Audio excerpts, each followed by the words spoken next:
All right, ladies and gentlemen, welcome back on Tour Action, brought to you by coLcast. It's a brand new year, it's a brand new day, and of course, it's a brand new cycle. Thanks for being with me, guys.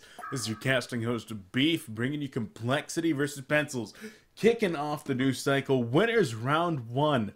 Number 2 ranked complexity gaming going to be taking on number 12 here, pencils. And, well, pencils, they certainly did pretty well in the last cycle. They did have a gold division standing, but they made it all the way up to number 2. Ended up falling 0-4, excuse me, 4-1 to the We Are Spies team, formerly known as the Big Boys. Dropped 0-2 to them in the winner's bracket, and then 2-1 in the grand finals. So unfortunately weren't able to secure that top spot, but looked pretty decent in some of their other games. Complexity, of course, climbing back up through the loser's bracket after dropping their series against Stay Green. Managed to score revenge there. Weren't quite able to make it happen against Trademark and ended up forfeiting that series. So weren't even able to finish that one. Of course, scheduling issues between those two teams and the holidays complicated that matter pretty gravely. But we do have a new match today. Complexity pretty highly favored going into this, and pencils, since their last tournament matches, they have undergone a little bit of a roster change. Of course, they are missing Flensmeister, who's been picked up by Lions Esports. Instead, they're going to be rolling with their 6th Relo, a name that you guys might know, but he hasn't been around too much in the scene recently. He's been off doing his own thing, but he's back here. Pencils bringing in the 6th man, and we'll see how they do. Let's get on into this game, though, guys. I'm so excited for HoN Tour. Cycle 3, it's back. No more holiday breaks to make me be bored and lazy all the time. Just HoN Tour, and Sound Blaster Heroes League starts on Monday. Oh, man, I am so excited. Let's get into it. Legion team bans Fade and Parasite. So that is pretty dang standard bans there from B-Kid. He just really does not like having Fade on the other team. Parasite, you know, 9 out of 10 games he's going to be banning that hero. On the other side, though, Wild Soul and Ophelia both being banned out. So Pencils really does not want those junglers making it in. Of course, the Suicide Jungler as what the heck? Well, we'll talk about that in a little bit. Let's go into the lock pool here real quick. First lock up was in fact Keeper of the Forest, followed immediately by Tempest Pebbles. Grab a Luna Glacius for some support and round it out with a Magmus, and you've got yourself a pretty solid looking pool. Of course, a couple jungles with suicide potential there at the front. A couple initiators by way of the 2 strength heroes, and then the 2 supports rounded out. Make it look pretty dang nice. Banning phase. B-Kid chooses to ban out Nymphora, Engineer, and Jeraziah, so a couple of the strong supports. And then, of course, Jeraziah, of course, with his really strong team fight ability, anti-gank potential. Of course, an extremely, extremely nice hero to have. But says, pencils not today. And so they will not have him. Meraxis, Zephyr, and Plague Rider are the choices for the pencils team to get rid of. Zephyr, of course, does not want to get birded, and Plague Rider and Meraxis, a great suicide and a great initiator in that middle lane. Let's get in onto these picks, though. First up, Tundra. Lately with Complexity, we've been seeing them shift a little bit more toward this Tundra for Moonmeander, not necessarily playing that suicide role always. Instead, maybe putting B-Kid on that suicide role, and then sending Moon mid with Tundra, or maybe even short lane solo with Tundra. Of course, he just does so well with that hero, so able to trade hits with the harassing support in one of the mid lanes or even the short lane, and even man up and get some kills. On the other side is where I really want to talk about it, though. Second and third picks, Alonia and Flux. So going with those picks, Pencils is going with an off-the-wall strategy. Last week in the first game, well, I guess it was 3 weeks ago now, in the first game, Pikachu actually ran a very odd lineup. Armadon, Accursed, Martyr, Rhapsody. A strange lineup in game number 1, but it did not work out, as this lineup just actually finished out right here. So it is, in fact, Alonia, Flux. They round out their standard pick with Torture, and then from the locking pool, they are able to grab Pebbles and Tempest. So a lot of early and mid-game potential over there for the Pencils team. Complexity, on the other hand, they end up going with Wretched Hag Draconis after their first pick, Tundra, and then rounded out from the lock pool. They did use their first lock actually on Keeper of the Forest, so valuing that hero very, very highly. We'll see how they do choose to lane this in just a moment if we actually take a look at their laning setup. Most likely going to be Tundra mid. That's pretty much where he always goes. It looks like it's going to be a Luna with the dragon in the bottom lane. Sure enough, Suicide Beak playing Wretched Hag. And then we do have Keeper of the Forest. Keeper of the Desert, I think, is the name of this new avatar that just came out within the last few days. Kind of interesting looking. He's a giant cactus. He's got some desert fruit blooming on him. I don't know. What do you guys think about this one? I'm not sold. He looks kind of like a creeper from Minecraft to me. I don't play that game, but I know what they are, and I've seen them around. That's what it looks like to me. Kind of looks like a creeper crossed with Frankenstein's monster. But, I mean, what are you going to do about it? So we'll see what Complexity chooses to do. It looks like they're just going to be running those standard lanes. The pseudo tri-lane bottom, possibly a Luna.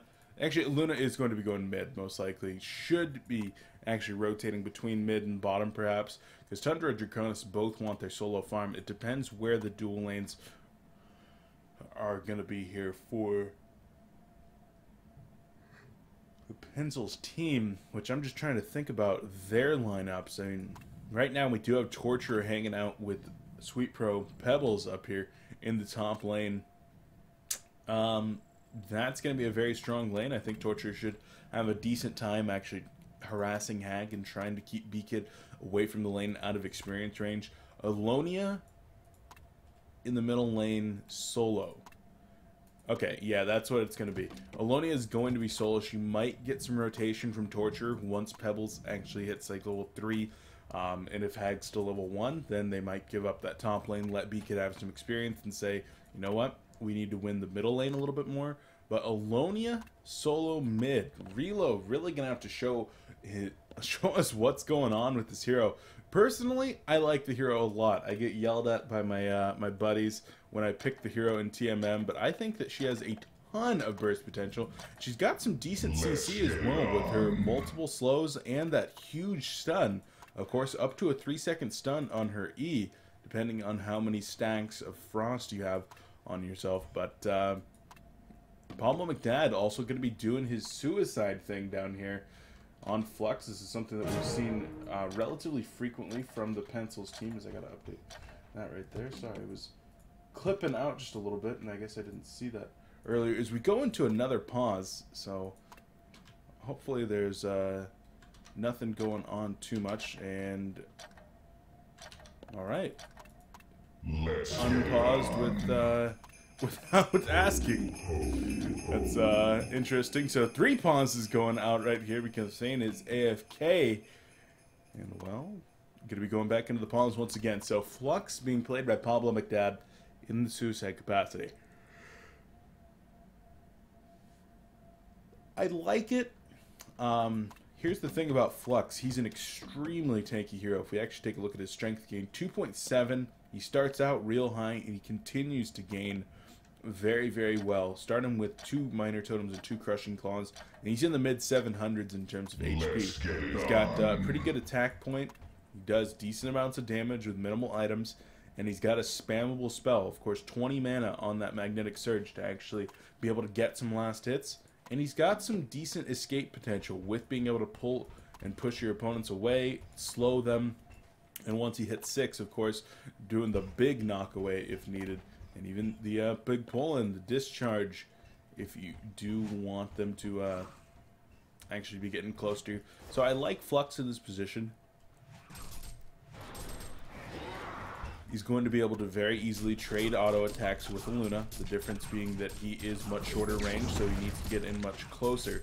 And if he does back away, Luna's going to score some additional auto attacks. So we'll keep a close eye on Pablo in this bottom lane, but look at him, he's just not afraid to man up. He knows that he's got the armor and the health pool and the base damage advantage, so not afraid. But Luna with a power throw maybe tips the scales just a little bit. You might say there are people, or heroes better suited perhaps to this suicide, but look at this. Look at how effective Flux is in actually trading last hits right here. Wretched Hag doing her best to just run away in the top lane. Flux says, come at me, bro. I've got a decent amount of regen. Luna already having to blow her mana potion, or her health potion. And as a result, Flux is going to be able to just stand tall. He's going to be able to get some experience. Not a ton of experience right now, but eventually the wave is pushing here, of course, by virtue of the deny that came in from Tempest. This lane will push, and Flux will get not great levels down here, but I think he's actually going to get decent levels. Once again, he's going on to the Luna with the Magnetic Surge and just putting out a lot of damage. So Luna done a little bit more, but Flux continues to stand tall. In the middle lane, Alonia against Tundra. Let's take a little bit of a closer look at this matchup. Of course, Alonia does have some great harass potential. You see it right there. The Glacial Spike. I actually don't know the names. And putting out some serious potential harass there onto Tundra. A lot of harass onto Tundra, in fact, as Moon will have to back off just a little bit. He does have a counter ward already, so what is he going to do with that, perhaps? Does bottle up a regen in the top lane, so that is very, very nice for him to have. He's going to be able to spam out those piercing shards quite a bit. But in terms of CS, 8-0 for Tundra here in the middle lane. Alonia at 14-4 though, so he's kicking Moon's ass. And managing to put out a decent amount of harassment. There's the piercing shards that we were talking about. Able to counter harass himself. Look at those trees. The tree dogs become cactuses. That is awesome. Oh, man. Draconis in the bottom lane left to solo while Luna did a little bit of roaming. He's taking a decent amount of pressure down here. And since Luna left, Pablo's actually been able to score a couple of last hits, a couple of denies. As in the middle lane, Tundra's taking a lot of damage. The frigid, oh no, the Glacial Spike misses, and Reload's gonna be in some trouble. There's the freeze, and Tundra's in some trouble. No! But Reload goes down. Great rotation there from B-Kid. If that Glacial Freeze had connected, then Reload would have scored the first blood right there. Or the Glacial Spike, excuse me. And, well, unfortunate there that Reload was not able to score that last hit. Pablo McDad taking a lot of pressure in the bottom lane. Activates the health potion. Draconis diving deep. Will he get the last hit? Yes, he does. Pablo McDad falls, and Draconis will get out of there with his life as well. So Complexity all of a sudden off to a 2-0 kill lead. Even though they were perhaps losing their lanes, a couple of kills right there puts them back into a good position. Wretched Hag takes a Glacial Freeze. Glacial Blast. So many similar names. There's Glacial Downpour, Glacial Spike, and Glacial Blast. There's no Glacius in this game, of course, but lots and lots of cold heroes.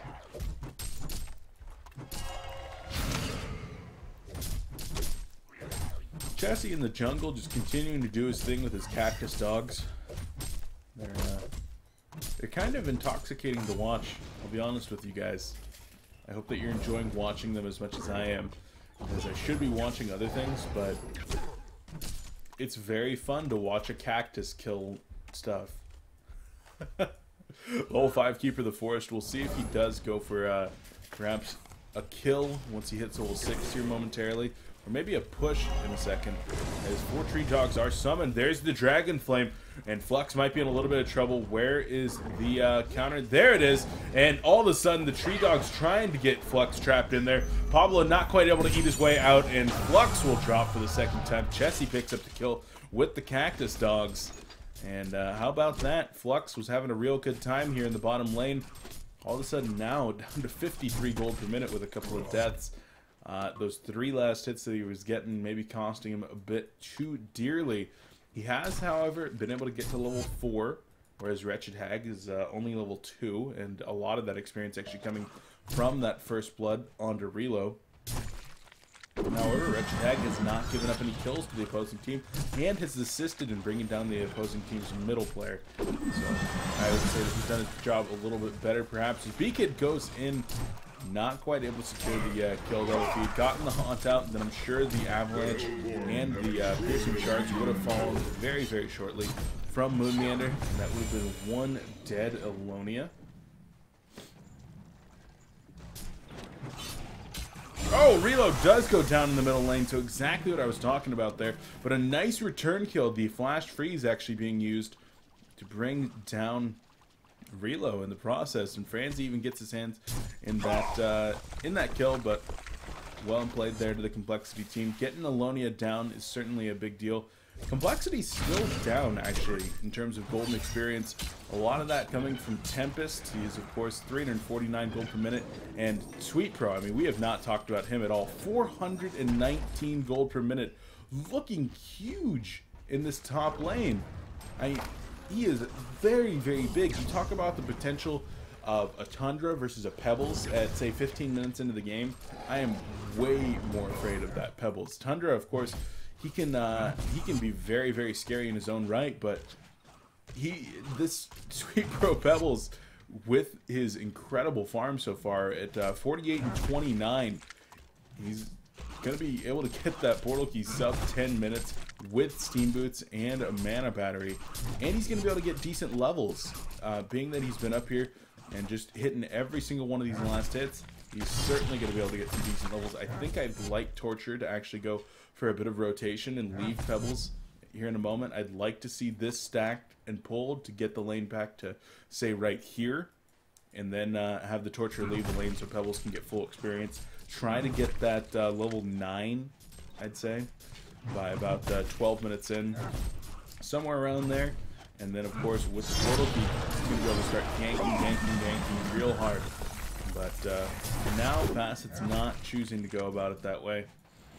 Just hanging out. Now it looks like he might go, perhaps, and do a little bit of stacking as the avalanche comes out in the middle. Alonia in some trouble. Flash freeze goes out, doing a lot of damage. Not enough, though. Relo takes his third death of the game, and even though Relo did very well with 32 and 6 CS, those 3 deaths are certainly going to be counting against him. As in the bottom lane, Flux is taking a lot of pressure once more. In the middle, Elemental Void coming out, catching Tundra. There's the Stalagmites. Where's the Chuck? Chuck up and down goes Moon Meander. Keeper of the Forest goes down as well. And so a great setup, a great turnaround there from Pencils. Of course, the Tempest with the Invisible Rune, able to set that one up. And wow, Sweet Pro running the bus again. If you guys have not seen that one, their game 3 against 007 in the gold finals was one for the ages. But here Pencil's just doing it. They're just playing well. They're not even having to pub train. They're just playing well. And they do find themselves up 2,000 gold and 2,700 experience over the vastly favored Complexity Gaming team. This Alonia pick, this Flux pick, not necessarily having the hugest of impacts right now. But their Pebbles just getting incredible farm. Their Tempest doing a fantastic job. Their Alonia at least standing strong in her lane. Then Flux, I mean, he's getting level 7, whereas Wretched Hag is level 4 right now.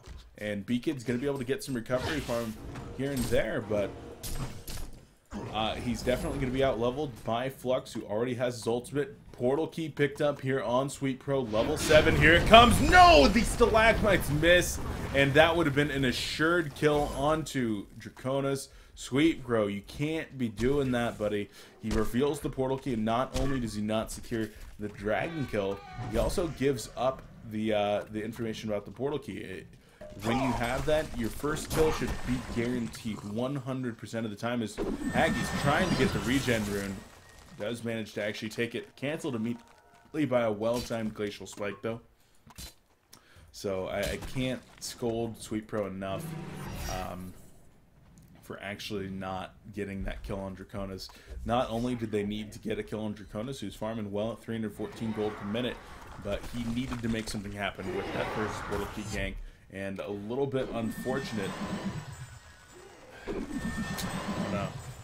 That's unfortunate for sure. That's where I'm going to leave it, though, as all these teams both just start to try to farm up perhaps a little bit more. Tundra with his bird doing a little bit of scouting. We've seen it take a fall a couple of times, but it does actually find Pebbles right here. Pebbles Not going to be going in for the kill just yet. There's a chain reaction. The auto attacks will take the bird down.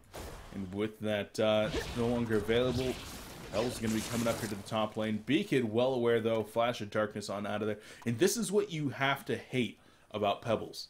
He actually gets incredible farm. Very, very strong farm. But as soon as he gets that portal key, he stops farming. And goes ganking. And against an experienced team with good warding, and especially against somebody like Moon Meander on Tundra, you're just not going to find those kills unless somebody is really, really screwing up.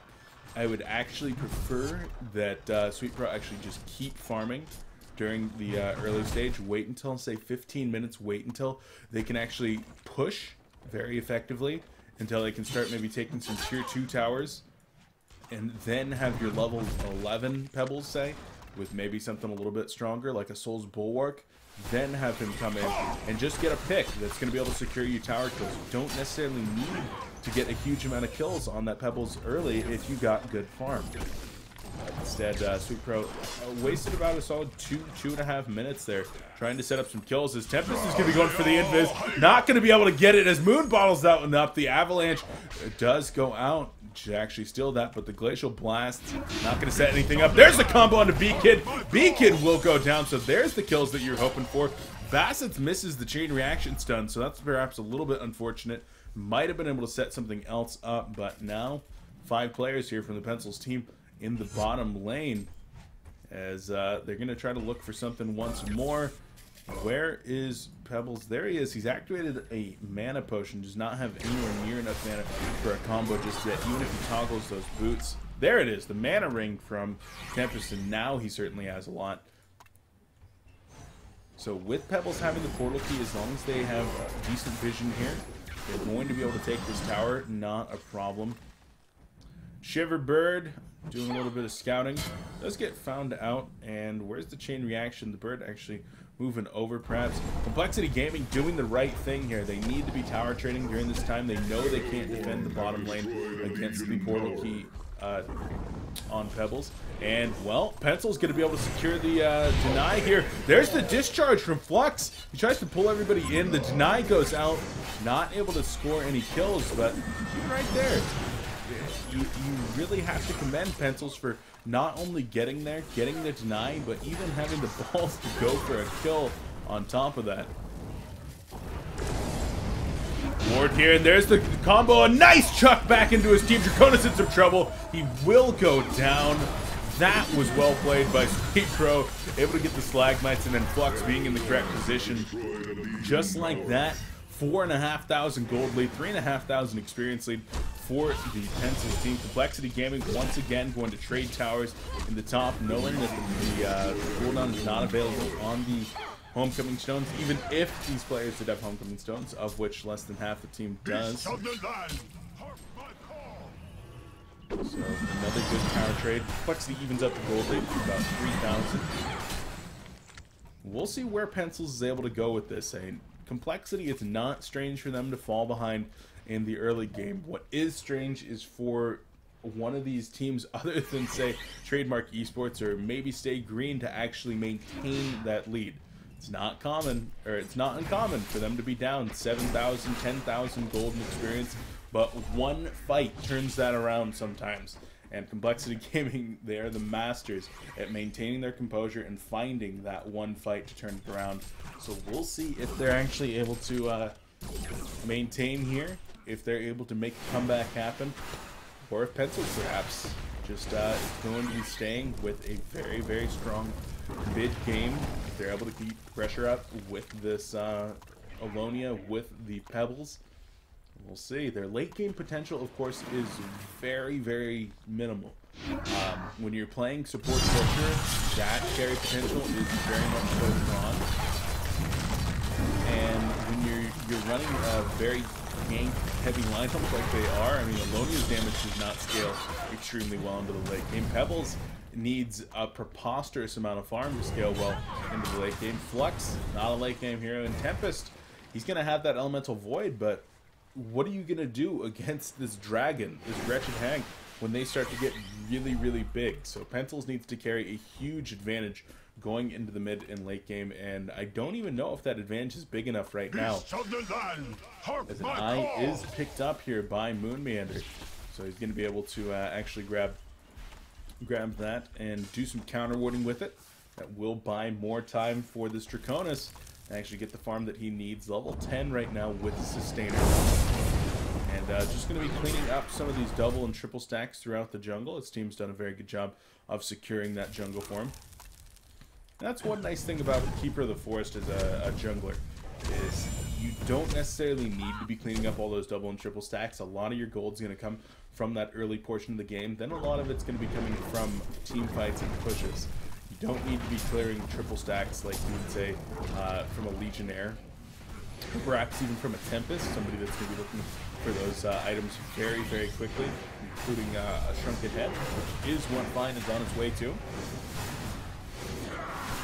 The Mighty Blade, of course, already being picked up, and he does go Ghost Markers, so what in the world? I don't know that I've ever seen a Tempest with Ghost Marchers, actually.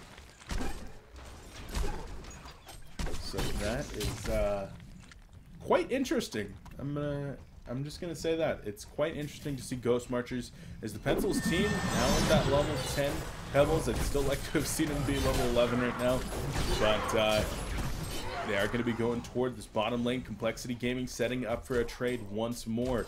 Pencils will be able to take this tower down infinitely faster, and all their players do have a homecoming stone with the exception of Alonia. So they're maybe going to go for a second tower here. Maybe start pressuring the base of the Glacial Spike, and the Frostfield goes out. TPs start coming in. Alonia, though, caught out. Not going to be going in just yet. Combo onto one player. Aluna goes down immediately. And just like that, Complexity, they are going to be falling back. Their plan is foiled. And Pencils extends their tower lead. They extend their gold lead. With the bottom lane being completely pushed out here, this also opens up a big avenue into the Legion jungle for the Hellborn team. If they're able to take out the middle tower, I would expect that to be their next stop for the pub train. If they're able to take that one out, then Draconis' farming options are going to be very limited by the great map presence that Pencils is going to have, just by virtue of no towers left on the bottom side of the map for Complexity Gaming. So I would expect them to be taking down that middle tower very soon. As long as they have Tempest Ultimate, they should be pushing. And looks like they might be grouping up in the top lane, perhaps, instead, as Torture is going to be going up here. Drops a ward, and might have been spotted out by Keeper of the Forest right there. I saw Chessie turn around just a very, very minor amount. We'll see if Aluna goes in for a little bit of counter warding up there. Speaking of Aluna, level 5, really having a rough time. As a combo onto Draconis right there. Zetpro says, not today. I might give it up once, but not twice, as Haxorin goes down. That is his second death of the game. And with a dead dragon on their hands, Complexity doesn't want to have anything to do with this top tower. It will be going down at the hands of Torture, Tempest, and Alonia here. It drops, and with that, Pencils extends their gold lead to 6,300. Experience still remaining constant at about 3,500. And Keeper of the Forest is going for a little bit of counter pushing, but not quite able to.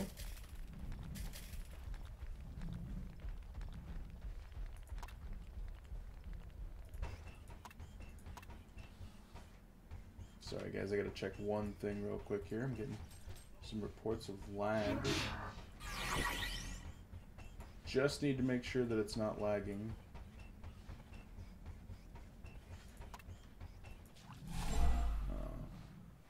Does appear to be lagging, and I'm not exactly sure why. So, not dropping any frames, guys, so hopefully this will be clearing up here in just a moment. Might just be some temporary lag between myself and Twitch. Doesn't appear to be anything on my side, though.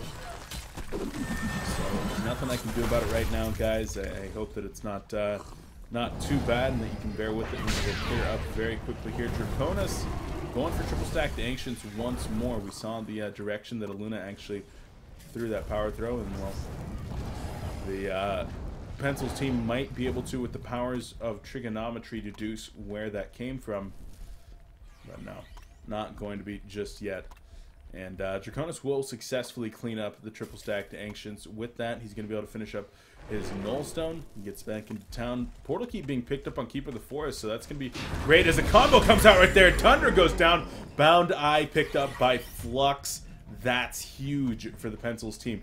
With that Bound Eye, they're going to be able to not only do their own counter warding, but they've also secured the map against the counter warding of the Complexity team. So, Pencils going to be doing a little bit of Condor action. The Glacial Freeze going out as well as the Frostfield. Pebbles with a Shrunken Head picked up here at 21 minutes in. That's going to be very nice for them. With no defense on this top tower, Complexity really has to be kind of aware that Condor is going on. That might be the only reason that Pencils will give up a tier 2 tower without a fight at this point. And Super taking a bunch of damage here. Condor will go down, but Crow needs to defend or something. He actually drops his Logger's Hatchet and will make his way back to town. Probably going to just do a little bit of regen. And then they're going to push down middle lane and start really resource controlling their opponents. Of course, Complexity, they've taken out the 2 lanes in the top here. So they've exposed their opponent's jungle pretty well, as we already see Wretched Hag and Aluna doing a little bit of resource management of their own.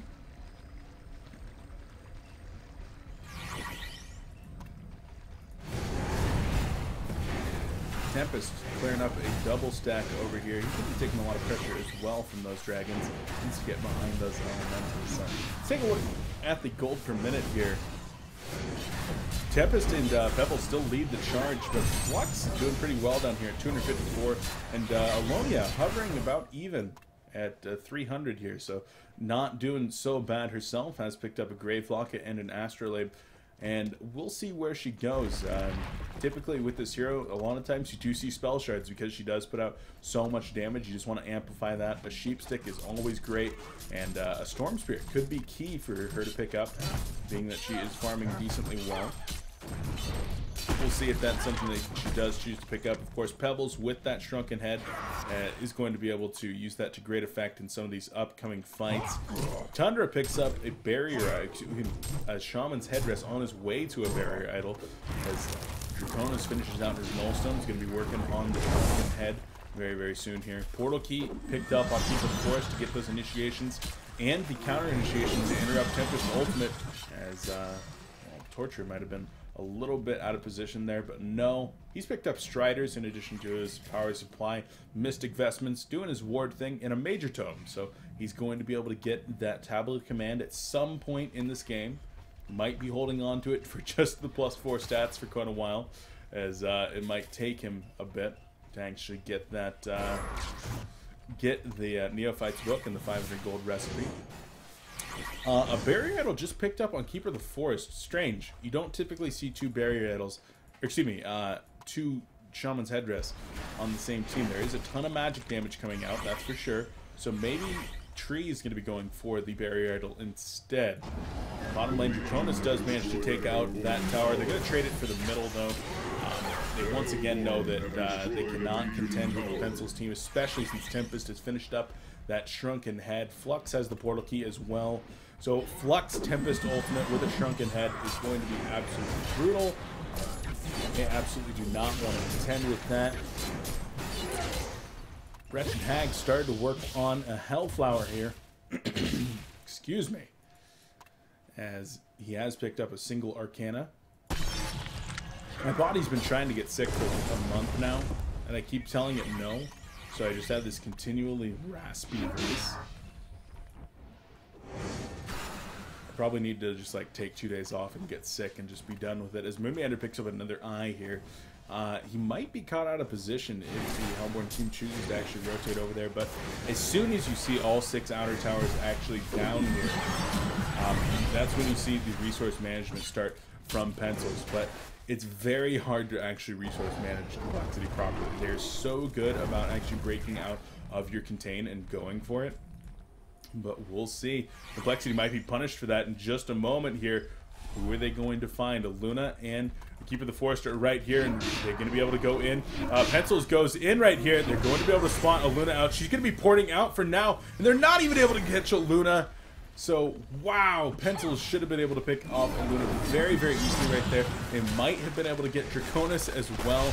Getting Draconis just before he picked up his shrunken head would have been absolutely gigantic, but they unfortunately were not able to. Wretched Hag doing a great job of pushing up the other lanes here. This is what you need to do against somebody when you're getting resource managed in your own jungle.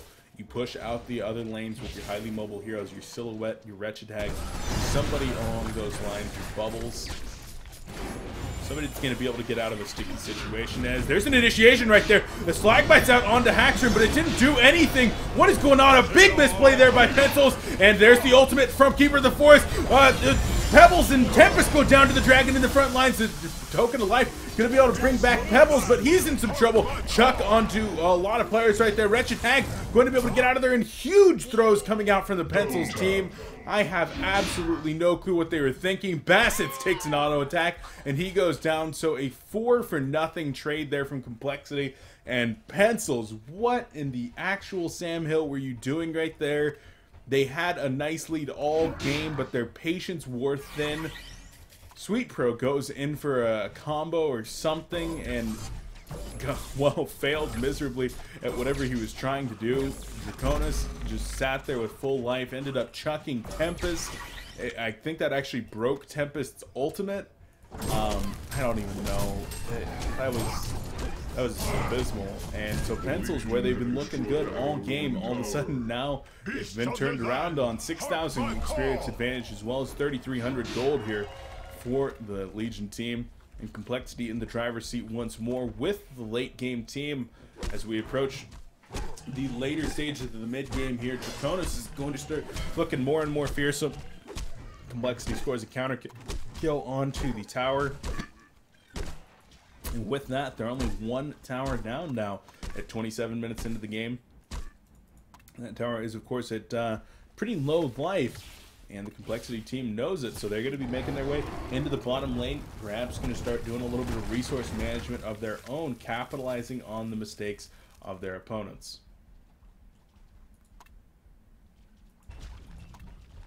Pencil's team maybe spotting out Tundra right here. The combo, they're actually going to use a lot of stuff right there on a Tundra illusion. As Tundra's now going to initiate, there's the Avalanche. Keeper of the Forest Group, a big back blast catching two. Down goes Alonia. There's the damage gone.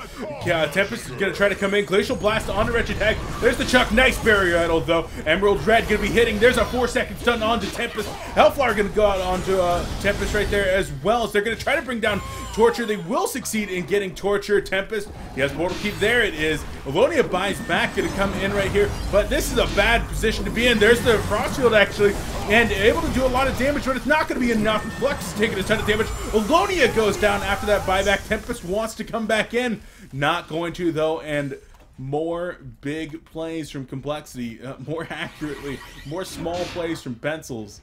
I mean, this is a team with a lot of raw skill, but their coordination sometimes can leave something to be something else to be desired, perhaps, as right there. I mean, the buyback on Alonia into a bunch of players that are already retreating and trying to get out of there.